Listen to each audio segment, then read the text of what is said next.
안녕하십니까? 뉴에라 트로트 TROT입니다. 노래가 언어를 넘어 사람의 마음 깊은 곳까지 닿을 수 있다는 사실을 여러분은 믿으십니까? 오늘 저희가 들려드릴 이야기는 바로 그 기적에 대한 증거입니다. 이 이야기가 당신의 마음에 깊은 울림을 준다면 잠시 시간을 내어 저희 채널을 구독하고 좋아요를 눌러주십시오. 여러분의 작은 관심이 저희에게는 더 좋은 이야기를 만들 수 있는 큰 힘이 됩니다. 지금부터 한 가수의 무대 뒤에서 벌어진 영화보다 더 영화 같은 실화를 시작하겠습니다. 그날 공연 시작 전의 대기실은 늘 그렇듯 차분한 긴장감으로 가득 차 있었습니다. 파우더 섞인 조명이 희미하게 흔들리고 스태프들은 마지막 동선을 확인하며 바닥에 테이프를 붙였습니다. 모든 것이 정해진 순서대로 흘러가던 바로 그때였습니다. 한 남자가 마치 성물이라도 다루듯 양손으로 조심스럽게 흰 상자 하나를 들고 들어왔습니다.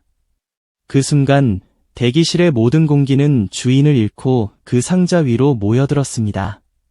화려한 무대보다도 먼저 소박한 흰 상자 하나가 그 공간의 중심이 되었습니다. 상자는 군더더기 없이 깔끔했습니다.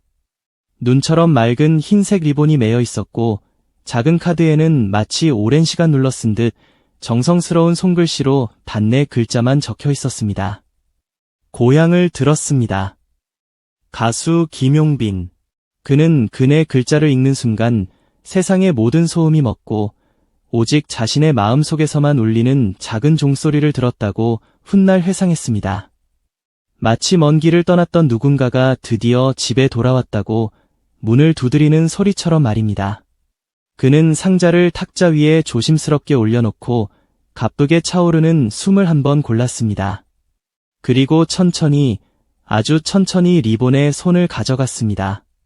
그 짧지만 영원 같았던 찰나, 그 자리에 있던 모든 사람들의 시선은 하나의 거대한 물음표가 되어 상자에 꽂혔습니다. 대체 저 안에는 무엇이 들어있는 걸까?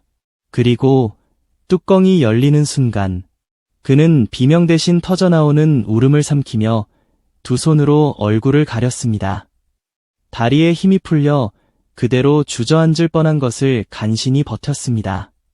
어떤 벅차오름은 말보다 심지어 생각보다도 먼저 눈물로 터져나온다는 것을 그는 그날 처음 알았습니다. 대체 무엇이 이 건장한 가수를 어린아이처럼 무너지게 만든 걸까요? 상자 안에는 세상 그 어떤 단어로도 형용할 수 없는 손에 잡히지 않는 무언가가 담겨 있었습니다. 그것은 단순한 물건이 아니었습니다. 그것은 마음이었습니다. 가장 먼저 눈에 들어온 것은 무지개처럼 영롱하게 빛나는 유리병 하나였습니다. 층층이 다른 색으로 쌓인 고운 모래가 마치 시간의 단층처럼 병 안에 담겨 있었습니다. 병 표면에는 누군가 한자 한자 정성껏 새겨넣은 듯한 금필 글씨가 이어져 있었습니다. 알래스카, 하와이, 워싱턴, 텍사스, 뉴욕, 조지아, 무려 50개의 주 이름이 머나먼 대륙의 지명이 그곳에 있었습니다. 그리고 병에 붙은 작은 금속판에는 이런 문장이 새겨져 있었습니다. 당신의 노래는 우리 모두의 집이었습니다. 노래가 집이 되었다. 이 얼마나 시적인 헌사입니까? 그는 노래를 불렀을 뿐인데 누군가는 그의 노래 안에서 집을 짓고 고향을 느끼고 위로를 받았던 것입니다. 그 옆에는 손바닥보다 작은 검은 상자가 있었습니다. 뚜껑을 열자 자그마한 프로젝터가 고개를 내밀었고 이내 대기실의 하얀 벽이 거대한 스크린으로 변했습니다. 거짓말처럼 미국의 저녁 하늘이 그 광활한 대륙의 풍경이 눈앞에 파노라마처럼 펼쳐졌습니다. 사막의 붉은 노을이 벽을 물들였고 설산의 흰 숨결이 차갑게 느껴지는 듯했습니다. 파도 위를 스치는 갈매기의 날갯짓과 공원의 연두색 바람까지. 그러더니 갑자기 화면이 49개의 작은 창으로 나뉘었습니다. 그곳에는 각기 다른 공간의 사람들이 있었습니다. 평범한 집거실, 학교 운동장, 병원 복도, 소방서 차고, 고속도로 휴게소, 작은 성당과 이발소, 그리고 농장의 곡창까지. 화면 속 사람들은 한 손에는 스마트폰을, 다른 손에는 직접 쓴 글자가 적힌 종이를 들고 있었습니다. 그리고 그 종이들에는 같은 문장이 적혀 있었습니다.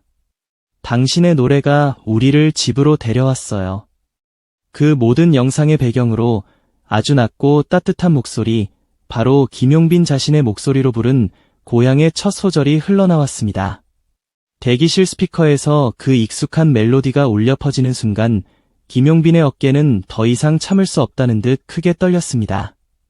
자신이 부른 노래가 자신도 모르는 사이 이렇게나 많은 이들의 삶 속에 깊숙이 스며들어 있었다는 사실을 그는 비로소 마주하게 된 것입니다. 프로젝터의 빛이 사라지자 그 자리에 또 하나의 작은 상자가 모습을 드러냈습니다. 그 안에는 마이크가 들어 있었습니다.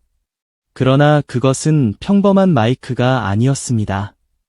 헤드그릴은 은빛으로 영롱하게 반짝였고 그 표면에는 마치 바늘로 술을 놓은 것처럼 아주 촘촘한 점들이 빽빽하게 박혀 있었습니다. 가까이 들여다본 스태프 중 한 명이 나지막이 탄성을 질렀습니다. 그 점 하나하나가 사실은 글자였습니다. 미국 전역에서 모인 1000개의 이름과 짧은 인사, 각자의 고향과 사는 도시, 그리고 김용빈에게 건네는 한 줄의 감사가 마이크 헤드그릴을 가득 메우고 있었던 것입니다. 그는 떨리는 손으로 마이크를 쥐었습니다. 금속의 차가움이 아니라 수많은 사람들의 체온이 고스란히 전해지는 듯했습니다. 손잡이 아랫부분에는 작은 스위치가 있었습니다.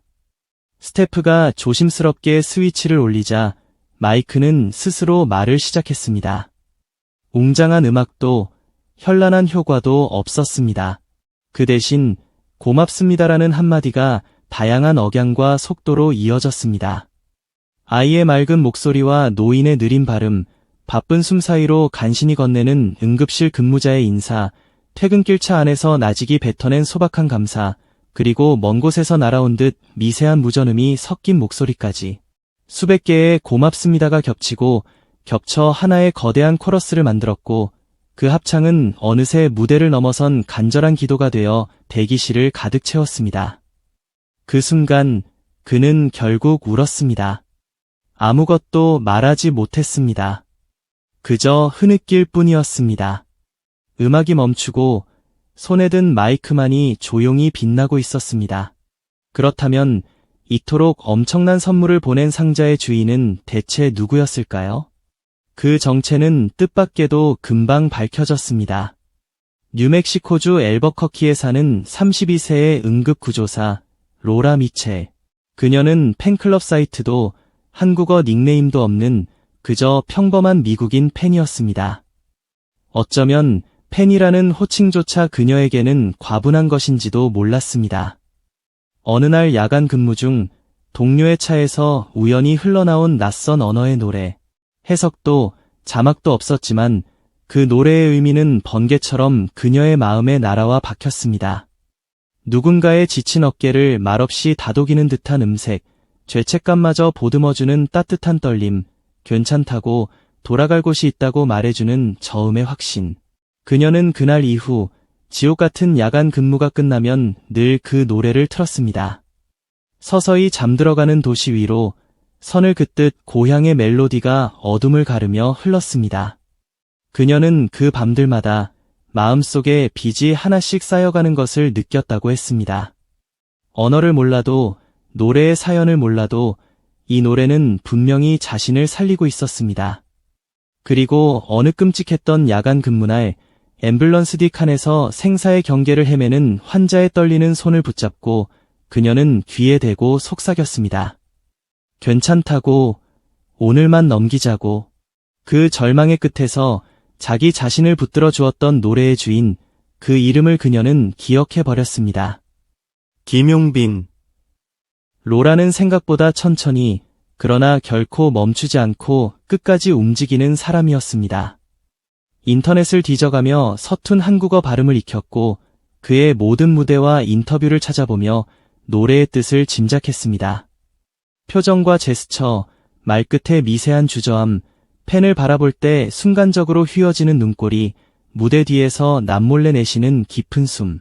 그녀는 그 모든 것을 언어보다 먼저 마음으로 이해해버렸습니다. 그래서 결심했습니다. 이 고마움을 어떻게든 전해야겠다고. 어떻게 말할까? 그녀의 선택은 바로 상자였습니다. 그 상자에 미국의 고향들을 모아 보내기로 한 것입니다. 그녀의 진심은 사람들을 움직였습니다. 소방서의 모래주머니에서 한 줌, 국립공원의 하얀 사고에서 한 줌, 동료 간호사의 텃밭에서 한 줌, 아이가 뛰놀던 놀이터에서 한 줌. 팬이라는 단어조차 몰랐던 사람들이었지만 모두가 누군가의 고향을 품고 있었고 기꺼이 그 마음을 나누어 주었습니다. 로라는 그 모래들을 유리병에 층층이 쌓고 각 주의 이름을 작은 글씨로 적었습니다. 동료들을 설득해 영상을 모으고 친구의 친구, 그 친구의 친구에게까지 이메일을 보냈습니다. 고맙다는 말을 한 번만 녹음해서 보내주세요. 언어는 상관없어요. 그저 당신의 감사면 충분합니다. 처음에는 미심쩍어하던 사람들도 그녀의 진심 어린 눈빛에 금방 고개를 끄덕였습니다. 그렇게 모인 목소리는 결국 1000개를 넘어섰습니다. 그날의 대기실, 눈물은 오래지 않아 외마디 함성으로 바뀌었습니다. 마이크 점검 소리가 멎고 스태프들은 약속이라도 한 듯 박수를 쳤습니다. 믿기지 않는 광경에 누군가는 헛웃음을 터뜨렸고 누군가는 손등으로 연신 눈을 문질렀습니다. 이 놀라운 소식은 곧장 SNS를 타고 전 세계로 번져나갔습니다. 미국의 한 팬이 상자 하나로 무대를 뒤집어 놓았다. 삽사인 홈퍼융빈, 삽사인 홈이즈송이라는 해시태그가 생겨났습니다. 일본에서, 태국에서, 베트남에서, 독일에서 낯선 알파벳들이 같은 감탄사를 쏟아냈습니다. 음악은 언어를 지나서 온다. 그 문장은 그날만큼은 진부한 설명이 아니라 눈앞에서 생생하게 재생되는 한 편의 다큐멘터리였습니다. 하루 뒤, 한 라디오 진행자가 물었습니다. 왜 그렇게 우셨나요? 그는 잠깐의 침묵 끝에 입을 열었습니다. 노래를 부르며 수없이 울 뻔했지만 무대 뒤에서 이렇게까지 눈물을 터뜨린 적은 많지 않았다고. 그런데 그날은 상자를 여는 순간 수백 개의 발자국 소리가 한꺼번에 자신의 귀 속으로 들어와 버렸다고 했습니다. 돌아가고 싶다는 발, 드디어 도착했다고 안도하는 발, 다시 나아가야 한다고 등을 떠미는 발. 내가 그저 목으로 불렀던 고향이라는 단어를 누군가가 실제로 그 먼 길을 건너와 내 손에 직접 쥐어주었습니다. 그 순간 울지 않는다면 그건 가수가 아니라 돌일 것입니다. 그 이후 놀라운 일이 벌어졌습니다. 팬들은 매달 한 번 각자의 도시에서 작은 김용빈 데이를 열기 시작했습니다.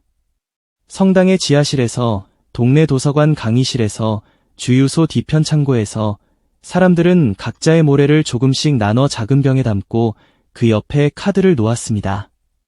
오늘의 감사. 이제 전 세계 어디에서든 그 병을 보면 모래의 색깔만으로도 어느 도시의 향기가 났습니다. 로스앤젤레스의 금빛 오후, 시애틀의 그을린 회색, 애틀랜타의 붉은 점토, 미네소타의 하얀 겨울. 그 색들이 나란히 놓이면 지방이나 국경 같은 단어는 우스워졌습니다.